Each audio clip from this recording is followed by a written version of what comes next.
Praise the Lord. దేవునికి మహిమా ప్రభావాలు కలుగును గాక. ఈ ఉదయకాలం మన్నా అనబడు ఈ కార్యక్రమాన్ని వీక్షిస్తున్న మీ అందరికీ నిండు మనసుతో హృదయపూర్వకమైన వందనాలు తెలియపరుస్తున్నాను. ప్రియులారా, మీరందరూ బాగున్నారు కదా? మీరందరూ బాగుండాలని అనునిత్యము మా వ్యక్తిగత ప్రార్థనలో మీ కొరకే జ్ఞాపకం చేసుకుంటున్నాం. ప్రియమైన వాళ్ళరా, ఈరోజు కూడా ఒక చక్కటి వాక్య భాగాన్ని మనం ధ్యానం చేసుకుందాం. మీకు చదివి వినిపిస్తాను, చూడండి. నా ప్రియులారా, ఆనందకరమైన వాటిలో నా ప్రియురాల ఆనందకరమైన వాటిలో నీవు అతి సుందరమైన దానవు, నీవు మనోహరమైన దానవు, నీవు తాళా వృక్షం వంటి తిన్నని దానవు. నీ కుచములు గెల్లవలెనున్నవి, తాళ వృక్షములు నెక్కుదునంటిని. గమనించండి, నా ప్రియురాల ఆనందకరమైన వాటిలో నీవు అతి సుందరమైన దానవు, అతి మనోహరమైన దానవు, నీవు తాళ వృక్షము వంటి తిన్నని దానవు, నీ కుచములు గెలలవలే ఉన్నవి అని దేవుని వాక్యం సెలవిస్తా ఉంది.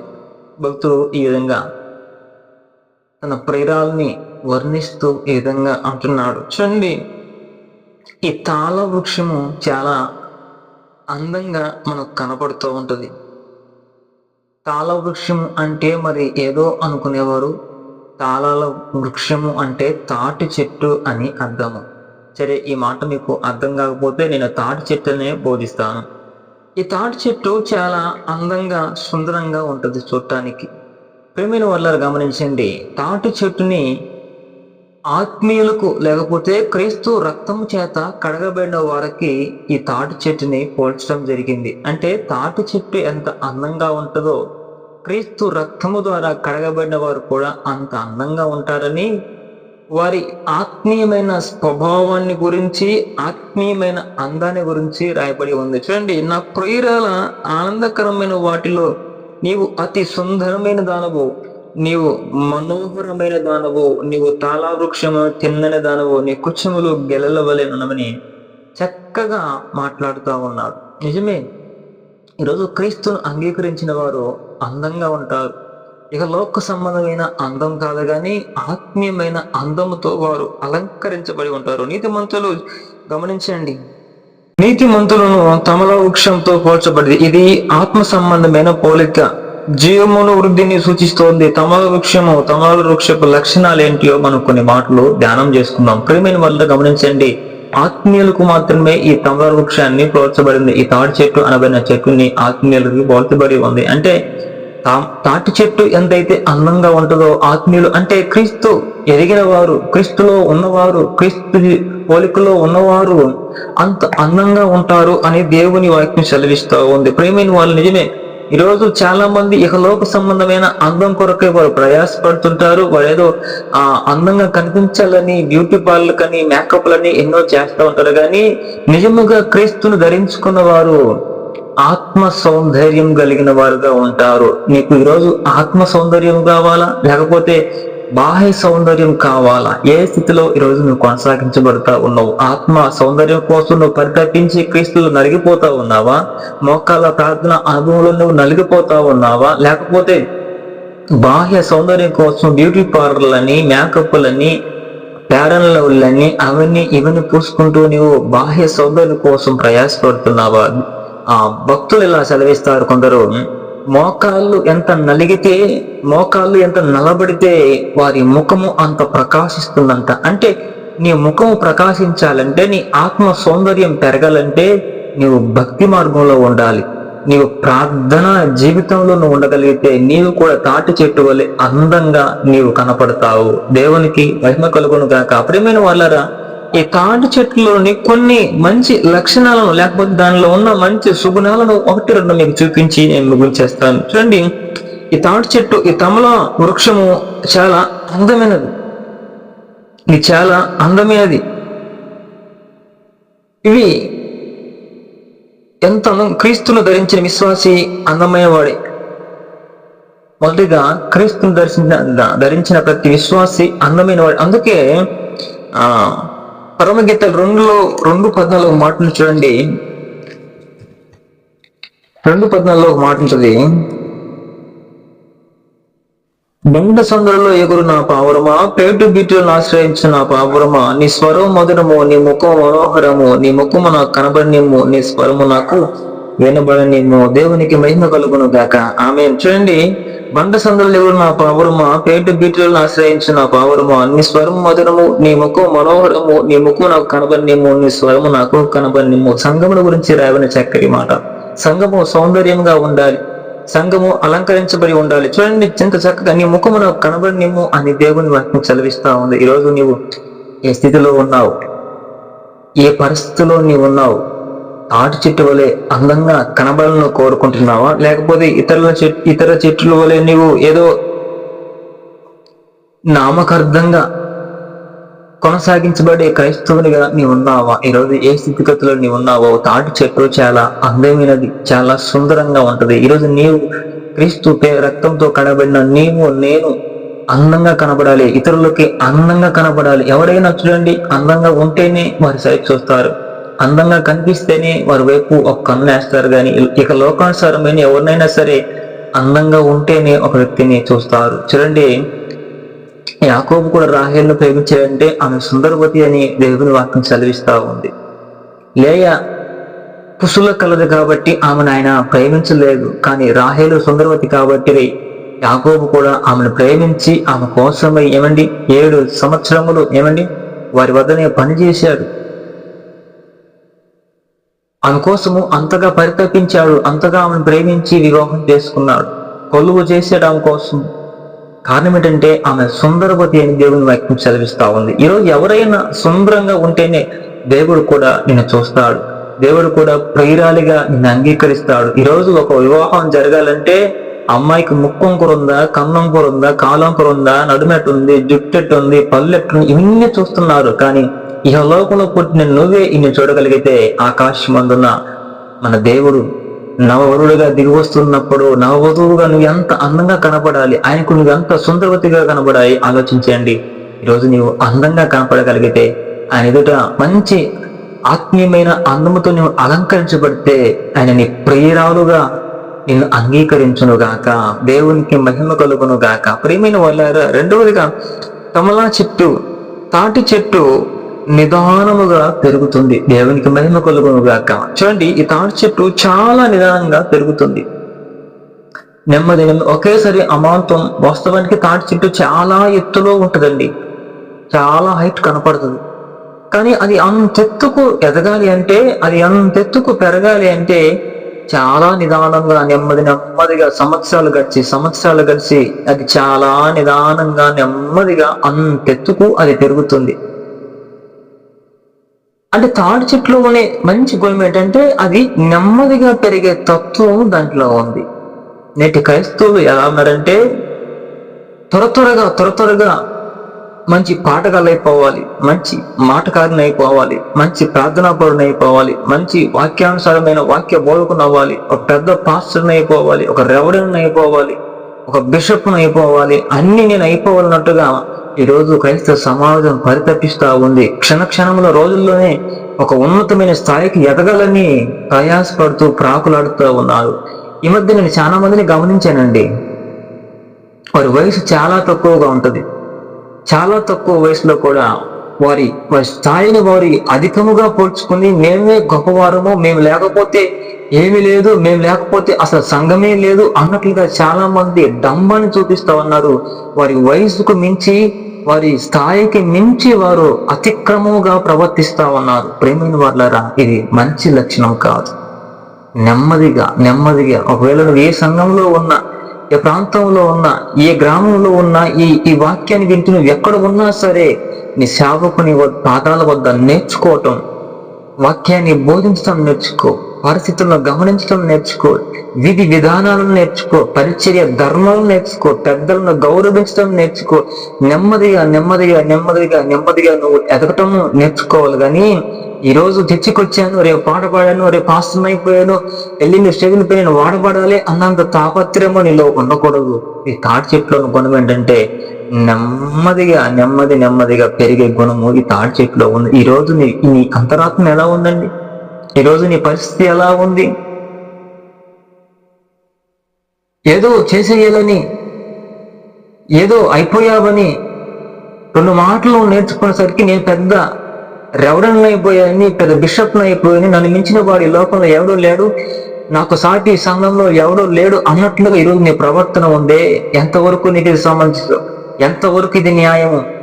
నేర్చుకునే అసలు నీ వయసుకి నీవు నేర్చుకునే అనుభవంలో ఉన్నావా? నీ స్థాయి ఏంటో నీకు తెలుసా? నీ వయసు ఏంటో నీకు తెలుసా?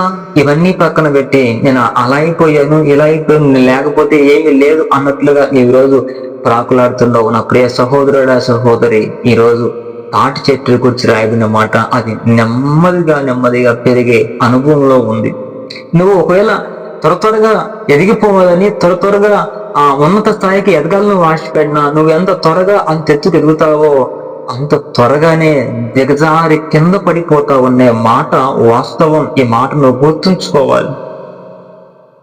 పెద్ద ఒక మాట అంటారు, పెరుగుట విరుగుట కొరకి. ఏమండి? పెరుగుట విరుగుట కొరకి. ఒక సందర్భంలో కొన్ని మాటలు నేను వింటుంటాను. కొందరు పిల్లలు నేను చూస్తానండి, చాలా మంది పిల్లలు నేను చూసినప్పుడు వారు వయసుకు మించి అమాంతం అంత పెరిగిపోతారు. కానీ దురదృష్టవశాత్తు బాధాకర విషయం ఏంటంటే కొన్నేళ్ళ తర్వాత వారి లోకాన్ని విడిచి వెళ్ళిపోతారు.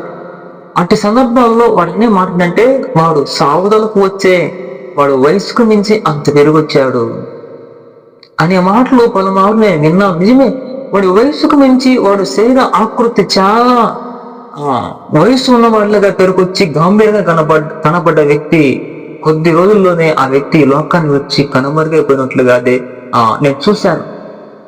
అంటే ఎందుకే మాట చెప్తున్నానంటే, నీవు నెమ్మదిగా నువ్వు పెరగటం, నువ్వు ఆత్మీయతలో ఎదగటం నేర్చుకోవాలి తప్ప అయిపోయాను, నేను రెవరెండ్ అయిపోయాను, నేను బిషప్ అయిపోయాను తలాంతు నీలో ఉండకూడదు. నువ్వు ఎంత ఎత్తుగా ఎంత స్పీడ్గా నువ్వు ఎదుగుతావో అంత స్పీడ్గానే నీవు దిగజారి కింద పడిపోతావు.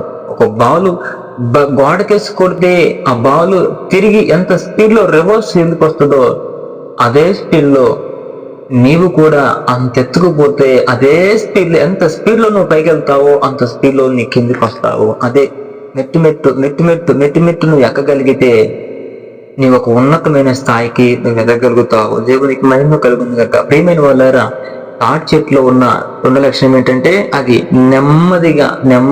నెమ్మదిగా పెరుగుతుంది. హల్లెలూయా, దేవునికి మహిమ కలుగును గాక. ఈరోజు నీవు కూడా నెమ్మదిగా పెరిగే అనుభవంలో నీ ఉందువు గాక. హల్లెలూయా. ప్రియమైన వాళ్ళారా, మూడవదిగా తమలా వృక్షము తిన్నగా పెరుగుతుంది. దేవునికి మహిమ కలుగును గాక. ఈ తమలా వృక్షము తిన్నగా పెరుగుతుంది, చక్కగా పెరుగుతుంది. Praise the Lord. దేవునికి మహిమ కలుగును గాక. చూడండి, ఈ తాటి చెట్టు ఎక్కడెక్కడో అరుదుగా కొంచెం వంకర కనపడుతుంది, కానీ ఆల్మోస్ట్ తాటి చెట్లు, ప్రతి తాటి చెట్టు చాలా చక్కగానే ఉంటాయండి. ఎక్కడో కొద్దిగా మనం అరుదుగా చూస్తాం అంతే, కానీ ఆల్మోస్ట్ ప్రతి చోట ఉన్న తాటి చెట్టు చక్కగానే పెరుగుతుంది. ఈరోజు నీళ్ళు చక్కగా పెరిగే అనుభవం నీలో ఉందా? చక్కగా నిలబడి అనుభవం నీలో ఉందా? ఈ తాడి చెట్టు వలె ఎంత చక్కగా పెరిగిందో నీవు కూడా చక్కగానే పెరుగుతున్నావా? ఎవరినో తొక్కేసి ఎవరికో అడ్డుపోయి వారిని కష్టపెట్టి వారి కష్టం ద్వారా వచ్చే లాభపడి నువ్వు సంతోషపడుతున్నావా? అది వంకర మార్గం. ఒకరిని దుఃఖ పెట్టడము వంకర మార్గం, ఒకరిని అవమానపరచడము అది వంకర మార్గం, ఒకరిని గాయపరచడము అది వంకర మార్గం, ఒకరిని దుఃఖపెట్టి నువ్వు సంతోషపడటము అది వ్యంగ్యము, అది వంకర మార్గం. నాకు ప్రియమైన వాళ్ళారా, ఈ తమలా వృక్షము తిన్నగా పెరుగుతుంది. Praise the Lord. దేవునికి మహిమ కలుగును గాక. ప్రియమైన వాళ్ళారా, ఈ రోజు నువ్వు తిన్నగా పెరగాలి. ఆ పక్కకి ఈ పక్కకి పెరగకూడదు. అన్ని చెట్లు చూడండి, ఆ కొమ్మటు పోయి ఈ కొమ్మటు పోయి ఆ కొమ్మటు పోయి వంకర టెంకరగా పెరుగుతుంది. ఈ తమలా వృక్షం మాత్రం చక్కగా పెరుగుతుంది. ఎవరికి అడ్డు కలిగించదు, ఎవరిని నొప్పించదు, ఎవరికి బాధ కలిగించదు, ఎవరి స్థలాన్ని ఆక్రమించుకోదు. ఏ చెట్టు స్థలాన్ని అది ఆక్రమించుకోదు. తన ఎక్కడైతే ములిసిందో అదే స్థలంలో అమాంతం నిటారుగా చక్కగా పెరుగుతుంది తప్ప ఆ చెట్టు మీద పోయి ఈ చెట్టు మీద రెక్కి వాళ్ళని రెక్కి ఈయన రెక్కి ఈ వంకర అలవాట్లు తాటి చెట్లు లేవు. Praise the Lord. దేవుని మహిమ కలుగును గాక. ఈరోజు నువ్వు ఎదుటివారిని గాయపరిచే వ్యక్తిగా ఉన్నావా? ఎదుటివారిని బాధించే వ్యక్తిగా ఉన్నావా? ఎలా ఉంది నీ రోజు నీ ఆత్మీయ జీవితం? ఈ మాటలు వింటూ నువ్వు ఎవరివైనా సరే ఒకసారి నువ్వు పరీక్షించుకోగలిగితే, ఎదుటివారిని నువ్వు గాయపరిచే స్థితిలో నువ్వు ఉన్నావేమో, ఒకవేళ ఎదుటివారిని నువ్వు కష్టపెట్టి నష్టపెట్టే స్వభావం నీలో ఉందేమో, ఒకసారి నువ్వు నీ హృదయాన్ని మార్చుకోగలిగితే, ఈ తాటి చెట్టు వలె తిన్నగా నువ్వు పెరగలిగితే అది ఎంత మేలు, నీకెంత ఆశీర్వాదకరము. ప్రియమైన వాళ్ళని గమనించండి, ఈరోజు తాటి చెట్టు చక్కగా పెరుగుద్దండి, చక్కగా. అందుకే ప్రసంగంలో ఒక మాట ఉంటుంది, నీకు చూపిస్తావు. ప్రసంగి 1:15 ఒకటి ఉంటుంది. ప్రసంగి 1:15 చూడండి, ఒక మాట ఉంటుంది, వంకరగా ఉండటానికి చక్కపరచ శక్యము కాదు, లోపము గలది లెక్కకు రాదు. దేవునికి మహిమ కలుగును గాక. వంకరగానున్న దానికి చక్కపరచ శక్యము కాదు, లోపము గలది లెక్కకు రాదు. వంకరగా పెరిగిన దాన్ని చక్కపరచడం చేత కాదంట. ఈరోజు నీ మార్గం వంకరగా ఉంటే, నీ జీవితం వంకరగా ఉంటే అది ఎవరు సరిచేయలేరు, నీవే సరి చేసుకోవాలి. నువ్వు చక్కగా పెరగాలంటే వంకర మార్గము దేవునికి ఇష్టం కాదు, వంకర మార్గము దేవునికి ఉపయోగకరమైన మార్గం కాదు. అందుకే యెహెజ్కేలుతో అంటాడు, నరపుత్రుడా నువ్వు చక్కగా నిలబడు, నేను నీతో మాట్లాడేదాను. ఆమె ప్రైజలా, నరపుత్రుడా నువ్వు చక్కగా నిలబడు, నేను నీతో మాట్లాడతాను. నువ్వు చక్కగా పెరగగలిగితే, నువ్వు చక్కగా నిలబడగలిగితే ప్రభు నీతో మాట్లాడతారు. నీ కుటుంబం విషయమై, నీ గ్రామం విషయమై, నీ సమాజం విషయమై, ఈ ప్రపంచం విషయమై నీకు గొప్ప తలాంతులని, గొప్ప ఎవరు జ్ఞానంలో కూడా గ్రహించలేని గొప్ప గొప్ప మర్మాలు ప్రభునితో మాట్లాడతాడు. నువ్వు చక్కగా నిలబడగలిగితే ప్రవచనాలతో నీ ద్వారా మాట్లాడిస్తాడు. ఈ లోకానికి తరపు గొప్ప గొప్ప కార్యాలు ప్రభు నీ ద్వారా మాట్లాడిస్తాడు, నువ్వు చక్కగా నిలబడగలిగితే.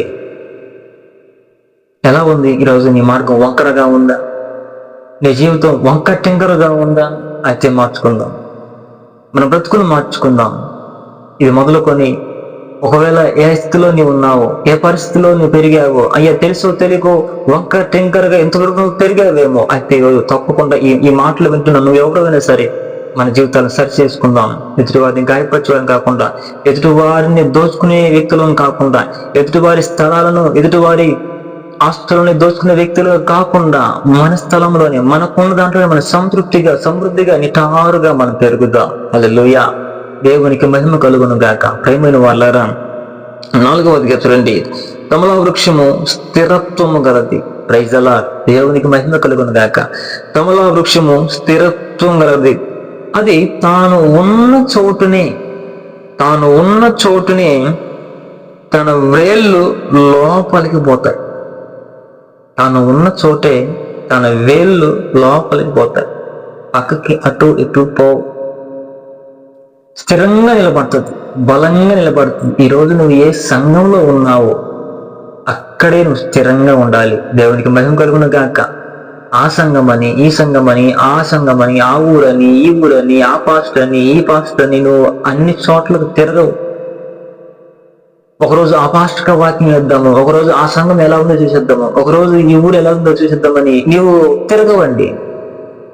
ఎక్కడ నాటబడ్డావు, ఎక్కడ స్థిరపరచబడ్డావు, ఎక్కడ రక్షించబడ్డావు, అక్కడ నువ్వు స్థిరంగా పాతుకొని పోతావు. చూడండి, తాటి చెట్టు తన వ్రేళ్ళు లోపలికి అమాంతం గుచ్చుకొని పడిపోతాయి. ఈరోజు ఈ మాటలు వింటున్న నీ స్థితిగతులు ఎలా ఉన్నాయి?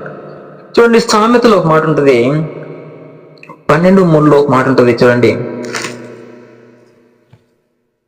12:3 ఒక మాట ఉంటుంది, భక్తిహీనత వలన ఎవరిని స్థిరపరచబడుదురు, నీతిమంతులు వేరు కలదు. భక్తిహీనత వలన ఎవరును స్థిరపరచబడరు, నీతిమంతుల వేరు కదలదు. దేవునికి మహిమ కలుగును గాక. భక్తిహీనత ఉంటే నీవు ఎక్కడ స్థిరపడలేవు. నీవు భక్తిహీనుడు అయితే నువ్వు ఎక్కడ స్థిరపడలేవు. నీతిమంతుల వేరు కదిలించబడదు. దేవునికి మహిమ కలుగును గాక. హల్లెలూయా, హల్లెలూయా. ప్రియమైన వాళ్ళారా, నీతిగా జీవించగలిగితే నీ పునాదులు ఎవడు పెకిలించలేడు. నీవు కదలకుండా అలాగే గాలి వచ్చినా, తుఫానే వచ్చినా, ప్రళయమే వచ్చినా, ఏమొచ్చినా సరే నువ్వు కదల్చబడకుండా అలాగే నిలబడగలుగుతావు. భక్తిహీనత నీలో ఉంటే నీకు స్థిరత్వం కలగదు. నువ్వెక్కడ స్థిరపరచబడలేవు. నువ్వెక్కడ గాలి చెదరగొట్టు పొట్టు వలె అటు కొడితే ఇటు, ఇటు కొడితే ఇటు, అటు కొడితే ఇటు నీవు తిరుగుతూ ఉంటావు. అందుకే చూడండి, భక్తిహీనత వలన ఎవరు స్థిరపరచబడరు, నీతిమంతులు వేరు కదలదు. దేవునికి మహిమ కలుగును గాక. ప్రియమైన వాళ్ళారా, ఈరోజు భక్తిహీనతలో నీవు ఉన్నావా? నీతిమంతునిగా నీవు ఉన్నావా? నీతిమంతుడు అయితే నేను ఎవడూ కదిలించలేడు. ఒకవేళ భక్తిహీనుడు అయితే నీవు గాలి చెదరగొట్టు పొట్టు వలె అటు ఇటు తిరగక తప్పదు. మార్చుకుందాం, నీతిమంతునిగా మార్చుకుందాం. దేవుని యొక్క నీతిమంతులుగా మనం తీర్చబడదామండి. 5వదిగా చూడండి, కమలా వృక్షము యొక్క జీవితము ఆంతర్యములో నుండును. హల్లెలూయా. దేవునికి మహిమ ప్రభావం కలుగును గాక. తాడి చెట్టు యొక్క జీవము ఆంతర్యం లోపల ఉంటది, తన లోపల ఉంటది. ఈ మాట మనం పోల్చుకున్నప్పుడు అన్ని చెట్ల ప్రాణము బెరడులోనూ లేకపోతే బెరడు కిందనో ఉంటది. ఆ బెరడులో మనం కొట్టినట్లయితే ఆ చెట్టు చచ్చిపోతాయి. కానీ ఈ తాటి చెట్టు, ఈ తమలా వృక్షము జీవం ఎక్కడుంటదంటే లోపల ఉంటదంట. హల్లెలూయా. అంటే దాని మాను చాలా కఠినంగా దృఢంగా ఉంటది. దాన్ని ఎంత కొట్టినా గాయపరిచినా తాటి చెట్టు సామాన్యంగా చావదండి. దాని జీవం ఎక్కడ ఉంటుందంటే, తన ప్రాణం ఎక్కడ ఉంటుందంటే లోపల ఉంటది. ఒక నిజమైన విశ్వాసి కూడా, నిజమైన క్రీస్తు బిడ్డ కూడా ఎన్ని ఆపదలు వచ్చినా, ఎన్ని కష్టాలు వచ్చినా, ఎన్ని శోధనలు వచ్చినా, ఎన్ని అలజడులు రేగినా వారి భక్తి జీవితంలో నుంచి కదిలించబడలేరు. కారణం ఏంటంటే వారు స్థిరపరచబడతారు. వారి ప్రాణము పైపైన లేదు, వారి జీవము పైపైన లేదు. వారు దృఢంగా లోపల నాటుకొని పోయి ఉంటారు. వారు స్థిరపరచబడి ఉంటారు. వారి జీవము బలంగా లోతులో దిగి ఉంటది. కాబట్టి వారు దేనికి భయపడరు, వారు దేనికి కలవరపడరు. ఈ రోజు నీవు పైపైన తిరిగే విశ్వాసిగా, పైపైన గాలికి అటు తిరిగే విశ్వాసిగా ఉన్నావా, లేకపోతే బలమైన దిట్టమైన విశ్వాసిగా నీవు ఉన్నావో ఈరోజు నువ్వు పరీక్షించుకోవాలి. నాకు ప్రేమైన దేవుని బిడ్డ, ఈరోజు ఈ మాటలు వింటున్న నువ్వు ఎవరివైనా సరే చూడండి, తాటి చెట్టు తన ప్రాణము బెరడులో ఉండదు, లేకపోతే బెరడు కింద ఉండదు. లోపల తన జీవము లేక తన ప్రాణం ఉంటుంది. ఈరోజు తాటి చెట్టు వలె నీ విశ్వాసాన్ని లోపల దాచుకొని ఉన్నావా? నీ జీవాన్ని లోపల దాచుకొని ఉన్నావా? పైన పెట్టుకున్నావా? ఒక దెబ్బ కొట్టంగానే ఆత్మీయ జీవితంలో నుంచి తొలగిపోతున్నావా? ఒక్క అనారోగ్యం రాగానే ఆత్మీయ యాత్రలో నుంచి నువ్వు బయటికి వెళ్ళిపోతున్నావా? ఒక్క శోధన రాగానే భక్తి వద్దు, ఏముద్దు బాబు అంటూ దూరంగా వెళ్ళిపోతున్నావా క్రీస్తుని విడిచి?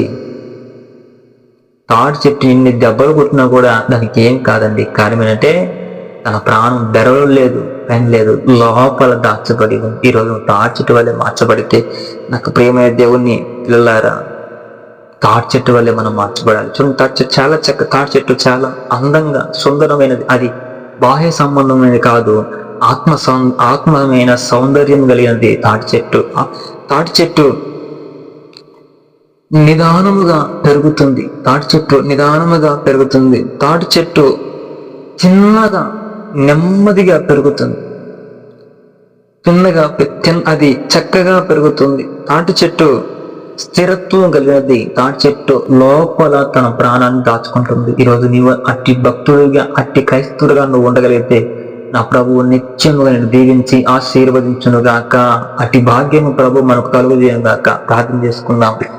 మహాపరిశుద్ధులైన తండ్రి, ప్రేమ కలిగిన మా ప్రభువా, నీ ప్రశస్తమైన నామాన్ని బట్టి స్తుతి స్తోత్రము చెల్లిస్తున్నాం. ఇంతవరకు చక్కటి మాటలు మీరు మాతో మాట్లాడారు నైనా. తాటి చెట్లో ఉన్న మంచి సుగుణాల గురించి మీరు మాతో పలికారు నైనా. ఈ మాటలు ఎందరైతే వింటున్నారో వారి జీవితాల్లో ఈ మాటలు ఫలభరితంగా మార్చమని ప్రార్థిస్తున్నాం. ఎందరైతే ఈ మాటలు వింటూ ఉన్నారో వారిని, వారి కుటుంబాలను మీరు దీవించి ఆశీర్వదించమని యేసు నామములో ప్రార్థిస్తున్నాం తండ్రి. ఆమేన్, ఆమేన్.